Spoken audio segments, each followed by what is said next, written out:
আসসালামু আলাইকুম ওয়া রাহমাতুল্লাহি ওয়া বারাকাতুহু। আশা করি আল্লাহ পাক রব্বুল আলামিনের অশেষ দয়া ও মেহেরবানিতে আপনারা সকলে ভালো আছেন। মাওলানা তারেক জামিল সাহেব বলেন, কাতারে আমাদের জামাত গিয়েছিল। ফিরে আসার সময় এয়ারপোর্টের রাস্তার পাশে এক আলিশান বাড়ি দেখলাম। বাড়িটি ছিল বিশাল আকৃতির। ভাবলাম শাহী খানদানের কারো হবে হয়তো। আমি তখন কাতার অধিবাসী আমার এক সাথীকে জিজ্ঞেস করলাম, বাড়িটি কি কোনো আমিরের? আমাদের সে সাথী বলতে লাগলেন যে এটা কোনো শাহী খানদানের কারো মহল নয়। এটা যার মহল সে কাতারের সবচাইতে বড় ব্যবসায়ী ছিলেন এবং কাতারের সবচাইতে বড় ধনী। এটা তারই মহল। তিনি বড় শখ করে এ মহল বানিয়েছিলেন। বেশি দিন বসবাস করতে পারেননি, মাত্র 5 বছর আরামায়েশ করেছিলেন। এরপর মারা যান। আশ্চর্যের বিষয় হচ্ছে, যেখানে তাকে দাফন করা হয়েছে এর পাশেই কাতারের সবচেয়ে গরিব লোকটিকে দাফন করা হয়েছে। তাদের দুজনের কবর পাশাপাশি। দেখুন ভাই, মৃত্যু দুজনকেই বরাবর করে দিল। রাসূল সাল্লাল্লাহু আলাইহি ওয়াসাল্লাম সতর্ক করে বলেছেন, হে লোক সকল, দুটি বড় জিনিস কখনো ভুলে যেও না। এরপর রাসূলুল্লাহ সাল্লাল্লাহু আলাইহি ওয়াসাল্লাম এমনভাবে কাঁদলেন যে পবিত্র দু চোখের পানিতে দাড়ি মোবারক ভিজে গেল। তখন রাসূল সাল্লাল্লাহু আলাইহি ওয়াসাল্লাম বললেন, আল জান্নাতু ওয়ান নারু। হে লোক সকল, জান্নাতকে ভুলে যেও না। হে লোক সকল, জাহান্নামকে ভুলে যেও না। এরপর রাসূলুল্লাহ সাল্লাল্লাহু আলাইহি ওয়াসাল্লাম বলেন, উতলুবিল জান্নাতা জাহদাকুম। জান্নাতের জন্য যত চেষ্টা দরকার সব চেষ্টাই করো। অহরব মিনান নারি জাহদাকুম। জাহান্নাম থেকে যত জোরে পালানো যায় পালাও। ফা ইন্নাল জান্নাতা লা ইয়ানামু তালিবুহা। যে জান্নাত লাভ করতে চায় সে ঘুমায় না। অন্নার লা ইয়ানামু গায়িবুহা। এবং জাহান্নামকে যে ভয় করে সে গাফেল হয় না। হযরত কাব রাদিয়াল্লাহু আনহু বলেন, যে ব্যক্তি মৃত্যুকে চিনতে পেরেছে তার উপর দুনিয়ার সব বিপদ আপদই সহজ মনে হয়। রাসূলুল্লাহ সাল্লাল্লাহু আলাইহি ওয়াসাল্লাম মসজিদে নববীতে বসে আছেন। সামনে সাহাবায়ে কেরামগণ বসা। রাসূল সাল্লাল্লাহু আলাইহি ওয়াসাল্লাম বর্ণনা করলেন 3 ভাইয়ের কাহিনী। এক ব্যক্তির 3 ভাই ছিল এবং তার মৃত্যুর সময় সন্নিকটে। সে এক ভাইকে ডেকে বলল, ভাই, আমার কি করবে? আমি তো মারা যাচ্ছি। সে ভাই বলল, তুমি মরে গেলে আমি অন্যের হয়ে যাব, অপরিচিত হয়ে যাব। তখন সে দ্বিতীয় ভাইকে বলল, ভাই, আমি তো মরে যাচ্ছি, তুমি কি করবে? সে ভাই বলল, মৃত্যু পর্যন্ত তোমার চিকিৎসা করব। তুমি মরে গেলে কবরে দাফন করে চলে আসব। এরপর তৃতীয় ভাইকে জিজ্ঞেস করল, ভাই, আমি তো মরে যাচ্ছি, তুমি কি করবে? সে ভাই বলল, আমি সদা সর্বদা তোমার সাথেই থাকব। তোমার কবরে, তোমার হাসরে, তোমার হিসাব নিকাশের সময় পর্যন্ত আমি পাশে থাকব। হুজুর সাল্লাল্লাহু আলাইহি ওয়াসাল্লাম বলেন, তোমরা বলো তো, এ 3 ভাইয়ের মধ্যে কোন ভাই উত্তম? সাহাবায়ে কেরাম বললেন, যে ভাই জান্নাত পর্যন্ত সাথে থাকবে সেই তো উত্তম। রাসূল সাল্লাল্লাহু আলাইহি ওয়াসাল্লাম বললেন, প্রথম ভাই হলো মাল, যে মৃত্যুর সাথে সাথে অপরিচিত হয়ে যাবে। দ্বিতীয় ভাই সন্তান ও আত্মীয় স্বজন, যারা মৃতকে কবরে রেখেই অপরিচিত হয়ে যাবে। রাসূল সাল্লাল্লাহু আলাইহি ওয়াসাল্লাম বললেন, যখন মৃতকে কবরে দাফন করে দেয়া হবে তখন এক ফেরেশতা উপস্থিত মানুষদের উপর কবরের মাটি ছুঁড়ে মারবে এবং বলতে থাকবে, যাও, তোমরা তাকে ভুলে গেছো, সেও তোমাদের ভুলে গেছে। 3 দিন পরে সমস্ত শোক, বেদনা, কান্না শেষ হয়ে যাবে। মৃত ব্যক্তির কথা আর মনে হবে না। কতজনে ভুলে যাবে। যারা খবর শুনে আসবে তারা চলে যাবে। কেউ বলবে, একজন ছিল, সে চলে গেছে। এভাবে নাম নিশানাও আর থাকবে না। রাসূল সাল্লাল্লাহু আলাইহি সাল্লাম বলেন, এ তৃতীয় ভাই হলো তোমাদের আমল, যে তোমাদের সাথে কবর, হাসর, মিজান, ফুলসিরাত, জান্নাত পর্যন্ত তোমাদের সাথে থাকবে। ভাই ও বোনেরা, আজ আমরা কিসের পেছনে পড়ে আছি? আমাদের সকল চিন্তা পেরেশানি, আমাদের সাজ সজ্জা নিয়ে, আমাদের সকল পেরেশানি বিয়ে ও চাকুরি নিয়ে। বড় বড় অট্টালিকা বানাবো, মিল ফ্যাক্টরি গড়ব, ধনবান হব, এ নিয়ে চিন্তা ভাবনায় মশগুল আছি। কিন্তু আল্লাহ তাআলা আমাদেরকে যে বিষয় সম্পর্কে ভয় দেখিয়েছেন, হযরত রাসূল আকরাম সাল্লাল্লাহু আলাইহি ওয়াসাল্লাম আমাদেরকে যে জাহান্নাম সম্পর্কে সতর্ক করেছেন, সে সব নিয়ে আমাদের কারো কোনো চিন্তা ভাবনা নেই, অনুভূতি। রাসূল সাল্লাল্লাহু আলাইহি ওয়াসাল্লাম ইরশাদ ফরমান, ওয়াহরুব মিনান নারি জাহদাকুম, জাহান্নাম থেকে যত জোরে ভাগতে পারো ভাগো। হে লোক সকল, জাহান্নামকে ভুলে যেও না। অথচ আজ দেখুন, কি যুবক, কি বুড়ো, কি গরিব, ধনী, সবাই কি দ্রুত গতিতে ছুটছে জাহান্নামের দিকে। মিনহা খলাকনাকুম অফিহা নুঈদুকুম অমিনহা নুখরিজুকুম তারাতান উখরা। এ মাটি থেকে আল্লাহ পাক সৃষ্টি করেছেন তোমাদের, এ মাটিতে মিশে যাবে এবং এই স্থান থেকেই তোমাদেরকে আল্লাহ পাক পুনরায় জীবন দান করবেন। এ ব্যাপারে চমৎকার একটি ঘটনা বর্ণনা করছি। একদিন রাসূল সাল্লাল্লাহু আলাইহি ওয়াসাল্লামের কাছে উমাইয়া বিন খালফ, আয়াজ ইবনে ওয়াইল এবং আলিদ বিন মুগিরা এলো। তাদের হাতে বহু বছরের এক পুরাতন হাড্ডি ছিল। তারা সে হাড্ডি রাসূল সাল্লাল্লাহু আলাইহি ওয়াসাল্লামকে দেখালো। এরপর হাড্ডিটি মোচড় দিয়ে একেবারে চূর্ণ বিচূর্ণ করে বাতাসে উড়িয়ে দিল। তারা বলল, হে মুহাম্মদ সাল্লাল্লাহু আলাইহি ওয়াসাল্লাম, তোমার প্রভু কি এই হাড্ডিকেও জীবিত করতে পারবে? এ হাড্ডি তো একেবারে চূর্ণ বিচূর্ণ হয়ে গিয়েছে। আল্লাহ পাক জিবরাইল আমিনকে পাঠিয়ে দিলেন। অদরবা লানা মাসালাও ওয়া নাসিয়া খালকাহ ক্বালা মান ইউহয়িল ইযামা ওয়া হিয়া রামীম কুল ইউহয়িহা আল্লাযী আনশাআহা আউওয়ালা মাররাহ ওয়া হুয়া বিকুল্লি খালকিন আলীম। সে আমার সাথে চ্যালেঞ্জ করে, অথচ সে নিজের সৃষ্টি ভুলে যায়। সে বলে, কে অস্থিসমূহ জীবিত করবে যখন সেগুলো পচে যাবে? হে নবী, আপনি বলুন, যিনি প্রথমবার সেগুলোকে সৃষ্টি করেছেন তিনিই জীবিত করবেন। তিনি সর্বপ্রকার সৃষ্টি সম্পর্কে অবগত। হাল আতা আলাল ইনসানি হিনুম মিনাদ দাহরি লাম ইয়াকুন শাইআম মাযকুরা। মানুষের উপর এমন কিছু সময় অতিবাহিত হয়েছে যখন সে উল্লেখযোগ্য কিছুই ছিল না। মিম্মা ইম্মাহিন, নাপাক পানি থেকে। মিন নুতফাতিন আমসাজ, নারী এবং পুরুষের বীর্য থেকে। যখন তোমাদেরকে অস্তিত্বহীন থেকে অস্তিত্ব দিয়েছি, তাহলে আমি তোমাদের হাড্ডির ক্ষুদ্র ক্ষুদ্র অংশগুলোকেও জমা করতে পারবো এবং তোমাদের জমা করব এবং জীবন দান করব। হুজুর সাল্লাল্লাহু আলাইহি ওয়াসাল্লাম বললেন, শোনো আস ইবনে ওয়াইল, আল্লাহ পাক হাড্ডিও জমা করবেন এবং একে জিন্দাও করবেন এবং তোমাকেও জিন্দা করবেন, আর তোমাকেও জাহান্নামের শাস্তি ভোগ করাবেন। মৃত্যুর কষ্ট। হযরত ঈসা আলাইহিস সালাম কোথাও যাচ্ছিলেন। তিনি একটি কবর দেখে বললেন, এটা নূহ আলাইহিস সালামের ছেলে শামের কবর। যখন তুফান আসলো, সবাই মৃত্যুর কবলে পড়ল। এরপর নূহ আলাইহিস সালামের 3 সন্তান থেকে আল্লাহ পাক আবার পৃথিবী আবাদ করেছেন। 3 সন্তান হলেন শাম, হাম, ইয়াফেস। আমরা সবাই শামের সন্তান, ইউরোপবাসী ইয়াফেসের সন্তান, সমস্ত আফ্রিকাবাসী হামের সন্তান। হযরত ঈসা আলাইহিস সালামের সাথীরা আরজ করলেন, হে আল্লাহর নবী ঈসা, আপনি তাকে জিন্দা করেন, কেননা আপনি বললে আল্লাহ পাক মৃতকে জিন্দা করে দেন। ঈসা আলাইহিস সালাম হুকুম দিলেন। শাম জিন্দা হয়ে কবর থেকে বের হলেন এবং কিছু কথাবার্তা হলো। ঈসা আলাইহিস সালাম বললেন, যাও কবরে চলে যাও। শাম বললেন, যাব এ শর্তের ওপর, দ্বিতীয়বার যেন আমার মৃত্যুর কষ্ট না হয়, কেননা মৃত্যুর সময় আমার যে কষ্ট হয়েছিল এর ব্যথা আজও আমার হাড্ডিতে বিদ্যমান। এখানে এর জন্য কোনো ব্যথানাশক ঔষধ নেই। তাকওয়া এবং পরহেজগারি ছাড়া এর কোনো উপশম নেই। দেখুন কত বড় প্রমাণ, মৃত্যু আমাদের প্রত্যেক পুরুষ মহিলার ওপর আসবে, অথচ আমাদের কত বড় গাফলতি। এ মৃত্যুর জন্য কি প্রস্তুতি আমরা নিচ্ছি? কবরের সম্বল আমাদের জোগাড় হয়েছে কি? বাইতু ওয়াহশাহ, বাইতুল আরবাহ, বাইতুল ওয়াহদা, বাইতুদ দুদি। কবর হলো সাববিচ্ছুর ঘর, কবর নির্জন আতঙ্কের ঘর, কবর একা থাকার ঘর, কবর পোকামাকড়ের ঘর। একবার হযরত ঈসা আলাইহিস সালাম এক মহল্লা অতিক্রম করার সময় দেখলেন সবকিছু বরবাদ হয়ে, বাড়িঘর ধ্বংস হয়ে মাটির সাথে মিশে গেছে। ঈসা আলাইহিস সালাম বললেন, এদের ওপর আল্লাহর আযাব এসেছে, এসব আল্লাহর নাফরমানির দরুনই হয়েছে।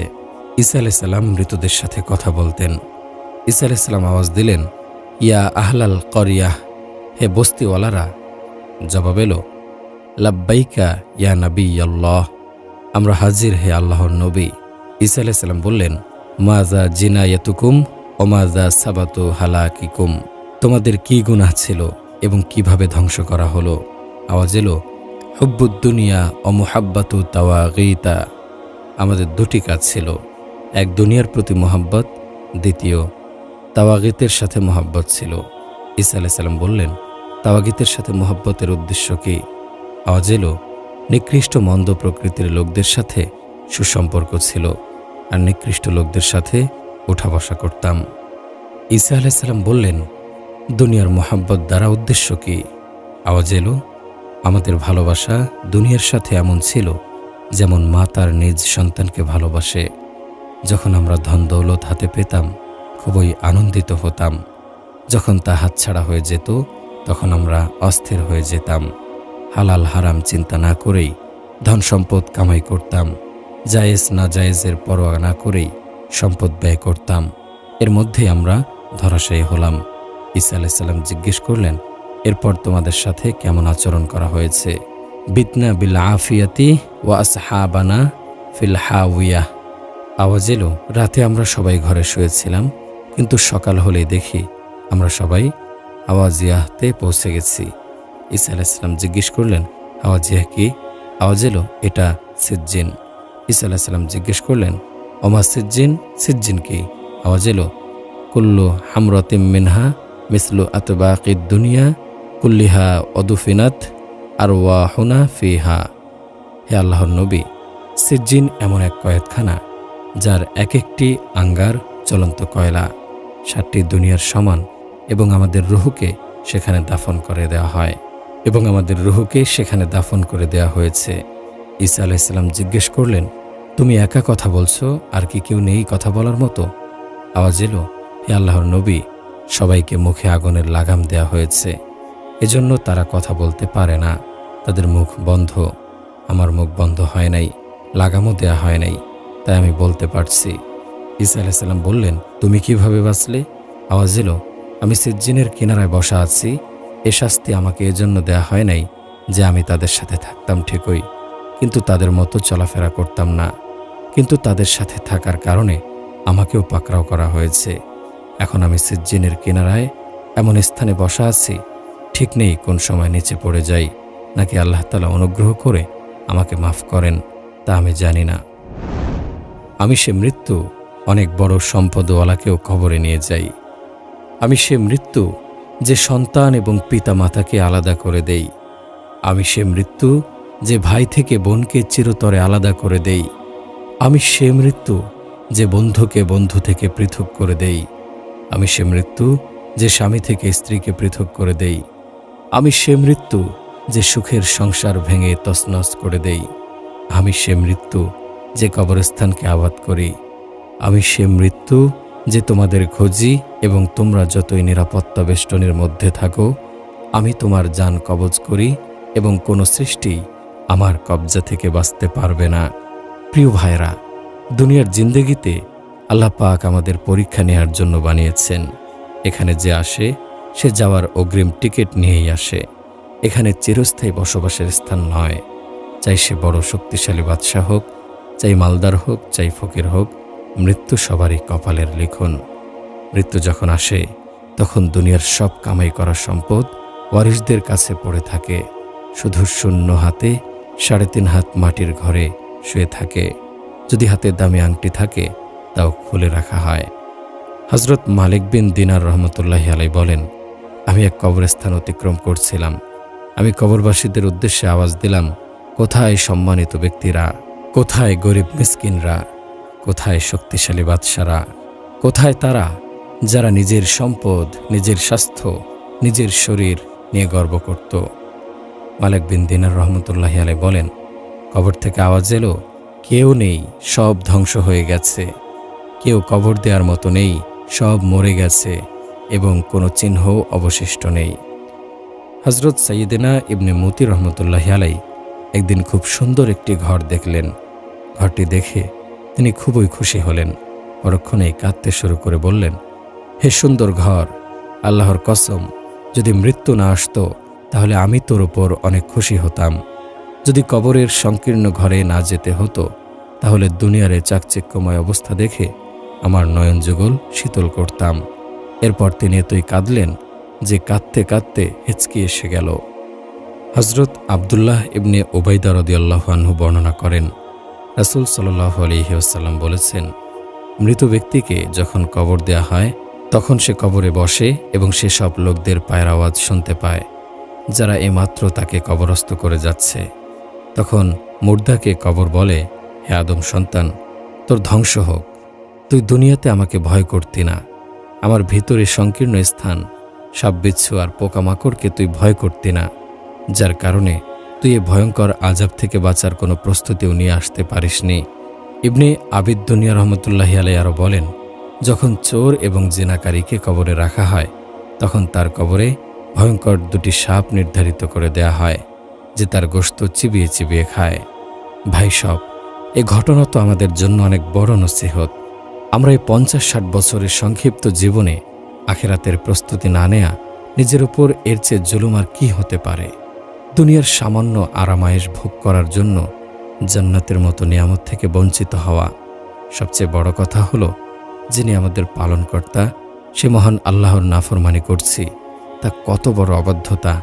যে ব্যক্তি গুনাহ করে অন্তরকে খুশি করে আর আল্লাহকে নারাজ করে, সে জানে না সে কত বড় মালিককে নারাজ করছে, যিনি এক মুহূর্তের মধ্যে কত প্রকারের বিপদ চাপিয়ে দিতে পারেন।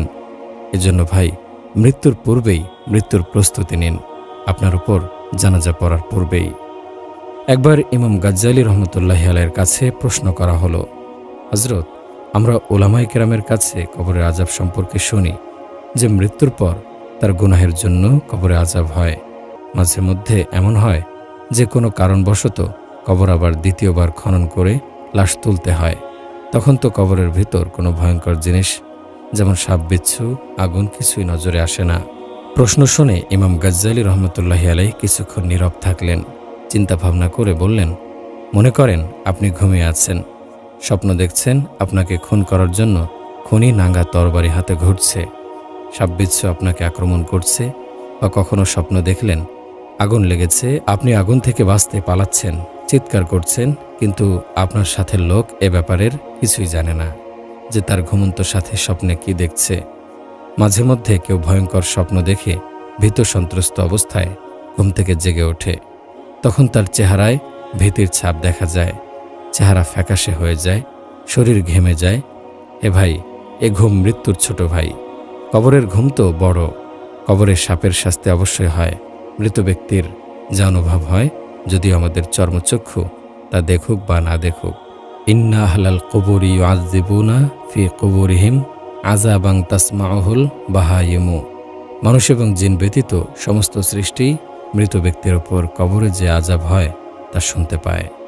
হে আমার ভাই ও বোনেরা, নেক কাজ থেকে দূরে আছে বলেই কিছু লোক কবরের আযাবকে অস্বীকার করে। তাদের এই বিতর্কের দলিল হলো এটাই যে কবরের আযাব যদি সবাই দেখতে পেত তাহলে কেউই পাপ করত না, তাহলে দুনিয়াকেও পরীক্ষার ঘর বলা হতো না। ঈমান তো হলো অদৃশ্য বিষয়ের উপর বিশ্বাস স্থাপন করা এবং মানা।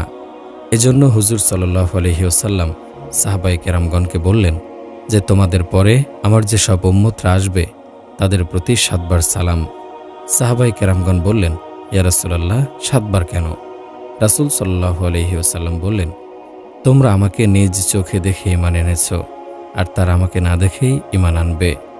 যদি মানুষ কবরের আযাব দেখত তাহলে তারা মৃতকে কবর দেয়া ছেড়ে দিত। হুজুর সাল্লাল্লাহু আলাইহি ওয়াসাল্লাম ইরশাদ ফরমান, আমার যদি এ আশঙ্কা না হতো যে তোমরা মৃতকে কবর দেয়া ছেড়ে দেবে, তাহলে আমি আল্লাহ তাআলার নিকট বলতাম তিনি যেন তোমাদেরকে তা শুনিয়ে দেন, কবরের ভিতর থেকে যা কিছু আমি শুনছি। কিন্তু আমার আশঙ্কা হয় যদি এ কথা তোমরা বুঝে ফেলো যে কবরে কি হচ্ছে, তাহলে মৃতকে কবরে নামাবে না, ভয় পাবে।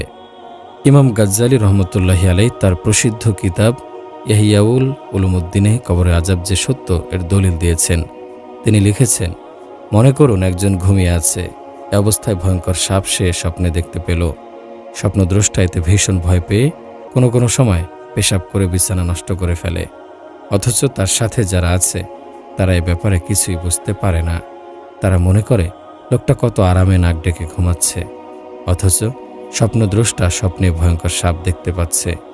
এ উদাহরণ দ্বারা তিনি বোঝাতে চাচ্ছেন যে কবরে মৃতের ওপর যে মুসিবত আসে তা দেখা বা বোঝা জীবিত মানুষদের জন্য অসম্ভব। আল্লাহ তাআলা দুনিয়ার মানুষদের জন্য কবরের আযাব অদৃশ্য করে রেখেছেন।